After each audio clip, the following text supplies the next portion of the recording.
so high without a new generation. For the youth, by the youth, trying to make a change. Stand up, stand up. For the youth, by the youth, trying to make a change. Stand up, stand up. New generation, yeah.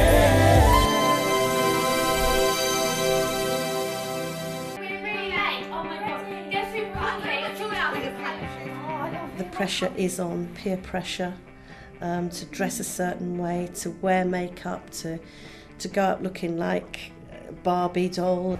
Going into sixth form when they're wearing their own clothes now, that's harder. They feel they need more clothes, whereas... And it's more peer pressure probably as well, isn't there? Because Yeah. they're that bit older, so...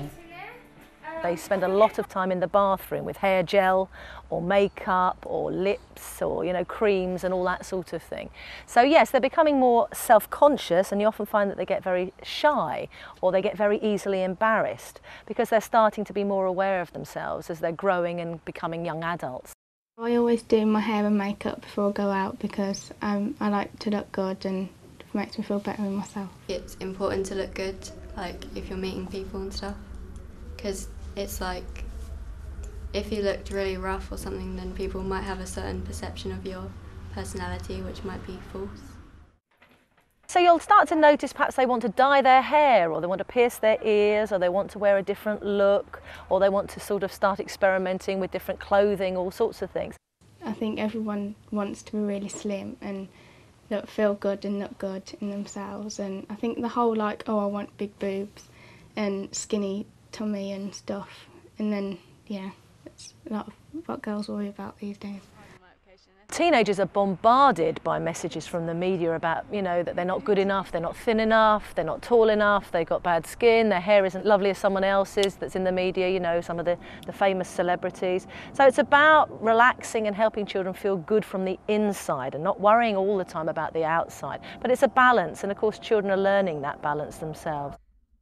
I do compare myself to like people who are like in the magazines who look better than I do, and sometimes wish that you looked like that and had their hair or just something about them. Teenagers are very sensitive, so teasing is something that you should be very careful about because they can take it the wrong way.